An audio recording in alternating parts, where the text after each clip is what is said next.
नमस्कार, मैं अशोक कुमार गौतम, हिंदी रचनाकार में आपका स्वागत है।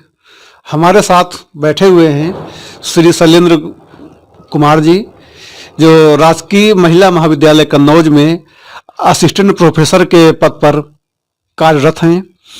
आइए इनसे हिंदी की दशा और दिशा के बारे में कुछ नई जानकारियाँ प्राप्त करते हैं। आपका हार्दिक स्वागत है। नमस्कार।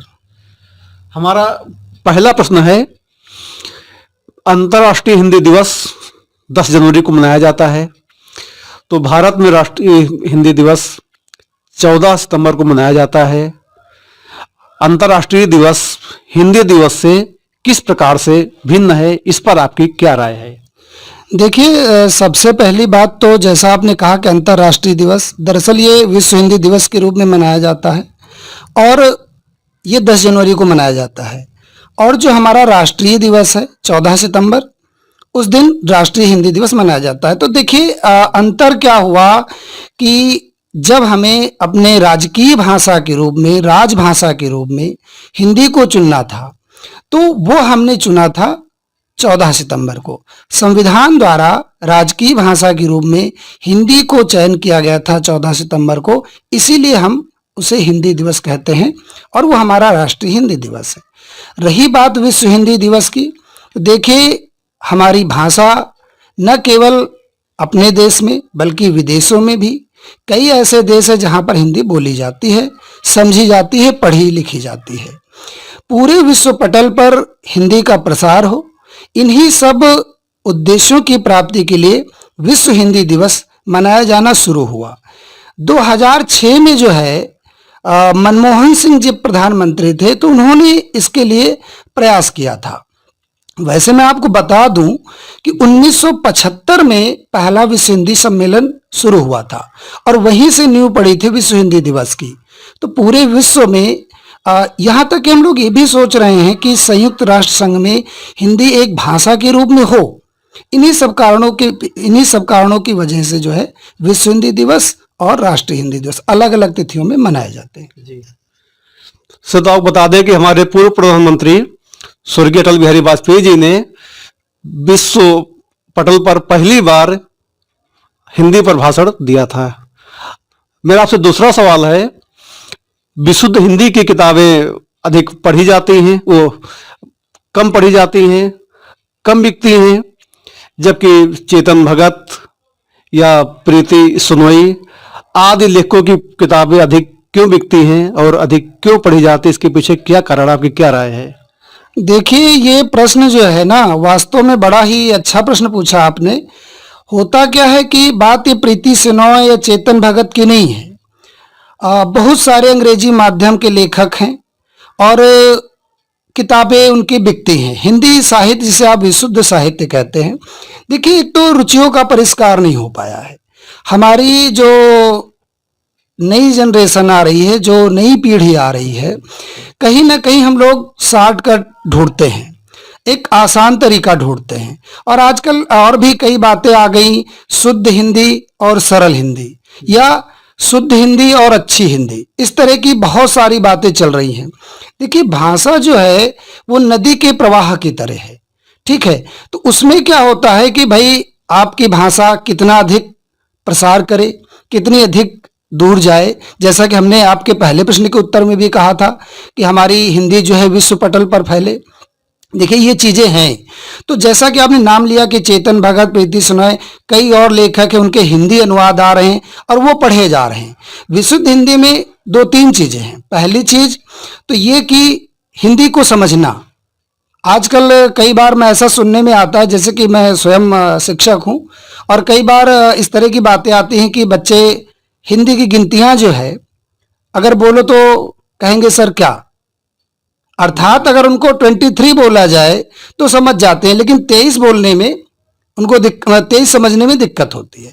दरअसल शब्दों का जो चयन है, जो जब हम विशुद्ध साहित्य की बात करते हैं, चाहे वो हमारे मूर्धन्य कवि लेखक रहे हों, आज भी हैं, कृष्णा सोबती के भी डेथ हुई, या मन्नू भंडारी की जो है हमारे साथ नहीं है, या जो नए लेखक हैं अशोक वाजपेयी के भी कई आए हैं, कई किताबें आई।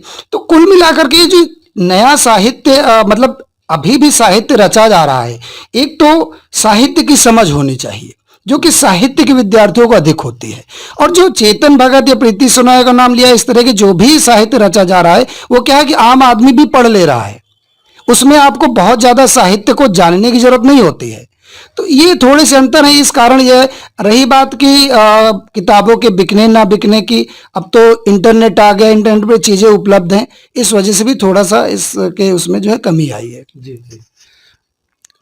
हमारा अगला आपसे सवाल है, हिंदी में रोजगार की स्थिति और भविष्य में इससे किस प्रकार के अवसर हमें प्राप्त हो सकते हैं, इस पर आपकी क्या राय है? देखिए, ये बात बहुत बार पूछी जाती है कि हिंदी में रोजगार के अवसर क्या हैं, और अभी आपका जो इसके पहले का प्रश्न था वो भी इसी से जुड़ा हुआ है, क्योंकि जब साहित्य के विद्यार्थी नहीं होंगे तो फिर साहित्य कैसे पढ़ा जाएगा। ठीक है, तो होता क्या है कि अभी आपने पूछा कि रोजगार के अवसर और स्थिति। देखिए, बहुत स्थितियां हैं रोजगार की और बहुत अवसर हैं, आप हमको बैठे हुए देख रहे हैं। ठीक है, तो आप शिक्षक, जो शिक्षण का क्षेत्र है वहां पर जा सकते हैं। आजकल मीडिया में आप देख लीजिए, कहीं भी जा सकते हैं, चाहे वो आप सोशल मीडिया हो और चाहे प्रिंट मीडिया हो, इलेक्ट्रॉनिक मीडिया हो, टेलीविज़न, रेडियो और अखबार, पत्र पत्रिकाएं, आप कहीं भी जा सकते हैं और अच्छे सैलरी आपको मिलेगी, अच्छा वेतन मिलता है। दूसरा, आपका नाम भी होता है, आप बहुत सारे एंकर को देखते होंगे। दूसरा, अगर आप साहित्यकार बनना चाहते हैं तो आजकल साहित्यकारों के भी आप देख सकते हैं कि किस तरीके की चीज़ें होती हैं। दूसरा ये भी कारण है, मतलब दूसरा अगर आप देखना चाहें तो विज्ञापन का क्षेत्र। आजकल कोई भी कार्य आप देखिए, चाहे सेवा का क्षेत्र हो, उद्योग का क्षेत्र हो, शिक्षा का क्षेत्र हो, कोई भी क्षेत्र हो, बिना विज्ञापन की चीजें नहीं चलती हैं। विज्ञापन सबसे अधिक मायने रखने लगा है आज, तो विज्ञापन के क्षेत्र में आप जा सकते हैं। और आजकल तो दुनिया भर के ऐप्स आ गए हैं, आपको मैं बताऊं, ऐप्स आ गए हैं, पत्रिकाएं आ रही हैं और विभिन्न साइटें चल रही हैं, लोग लिख रहे हैं। ठीक है, तो वहां पर भी आप पैसा कमा सकते हैं।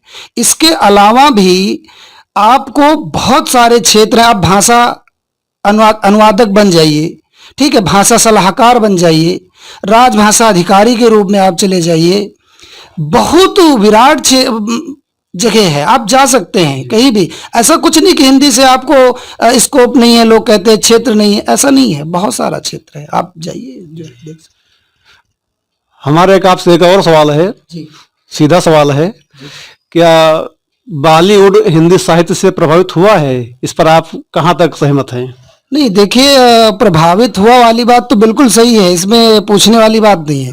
बॉलीवुड बहुत ज़्यादा प्रभावित है, और आप जो बहुत सारे आप जो गाने सुनते हैं, है ना, सुगम संगीत में आप चाहे साथी हाथ बढ़ाना या फिर जितने भी गीत आप सुनते हैं, शुरुआत में, अब आजकल तो थोड़ी सी चीज़ें बदली हैं। आजकल तो पता नहीं कैसे कैसे गीत आ रहे हैं, उनको लिखा जा रहा है, पता नहीं कौन लोग लिख रहे हैं। लेकिन आप पुराने गीत उठा करके देखिए, उनमें साहित्य है, कवित्व है, कविता है। लोग गुलजार का आप नाम लीजिए, जावेद अख्तर का नाम लीजिए, हसरत जयपुरी का नाम लीजिए, शैलेंद्र का नाम लीजिए, तो ये लोग गीत लिखा करते थे और उसमें साहित्य हुआ करता था, जान हुआ करती थी। तो बॉलीवुड तक तो गीतों के रूप में बहुत सारा प्रभावित है। हमारे शायर, हमारे गीतकार, कवि गीत देते रहे। इसके अलावा आपको मैं बताऊं, कहानियाँ, उपन्यास, इन पर बहुत सारी फिल्में बनी हैं। मैं कुछ उदाहरण देता हूं आपको। वैसे आपको भी पता होगा, एक तीसरी कसम फिल्म आई थी, उसको जो है, उसकी कहानी जो है फणीश्वर नाथ रेणु ने लिखी थी, मारे गए गुलफाम, उस पर बनी थी। इसी तरह मन्नू भंडारी की कहानी यही सच है पर रजनीगंधा बनी हुई है। ठीक है, आपको मैं बहुत सारी फिल्में बता सकता हूँ। धर्मपुत्र एक फिल्म भी बनी, हो सकता है ना सुना हो आपने, और ये उपन्यास भी है। ठीक है, इसी प्रकार सेवा सदन पर भी बाजारे हुस्न के नाम से एक फिल्म बनी है। प्रेमचंद का उपन्यास सेवा सदन। इसके अलावा मैं बताऊं कि प्रेमचंद के तो उपन्यासों पर, गोदान पर, गबन पर भी फिल्में बन चुकी हैं, और उनकी दो बैलों की कथा, इस पर भी फिल्म बन चुकी है। इसके अलावा धर्मवीर भारती का सूरज का सातवां घोड़ा, इस पर भी फिल्म बनी हुई है। और कमलेश्वर ने तो काफी काम किया फिल्मों के क्षेत्र में। कमलेश्वर ने काफी संवाद भी लिखे और कई फिल्मों की कहानियां भी लिखी। अमृतलाल नगर की बेटी, वो भी फिल्मों के क्षेत्र में कमलेश्वर ने तो बहुत दिन बिताए, और विभिन्न मन्नू भंडारी ने भी कई उसमें जो है उसकी पटकथाएं लिखी हैं। और बॉलीवुड के अलावा आप अगर टेलीविज़न को देख लें, वहाँ पर भी कितने धारावाहिक आपके साहित्यकारों ने लिखी हैं, तो बहुत ज़्यादा प्रभावित है। और मैं बता दूं कि बॉलीवुड तो बहुत, कह लीजिए ना कि साहित्य से बहुत कमाता भी है, तो इसमें कोई संदेह नहीं है। जैसा कि आपने बताया, हिंदी में बहुत सारे अवसर मिल सकते हैं। हमारे बॉलीवुड में तमाम पिक्चर्स बनी हैं, और आजकल थोड़ी विडंबना हमारे सामने ये आई है कि बॉलीवुड में या सोशल मीडिया में लोग हिंदी से कतराने लगे हैं। क्यों कतराते हैं ये तो मुझे खुद नहीं समझ में आता है, लेकिन मेरी सबसे यही प्रार्थना रहती है कि हमेशा सब लोग हिंदी पढ़ें, और हिंदी ही भविष्य में अपने बच्चों का, परिवार का भविष्य तय करेगा, इसमें कोई दो राय नहीं है।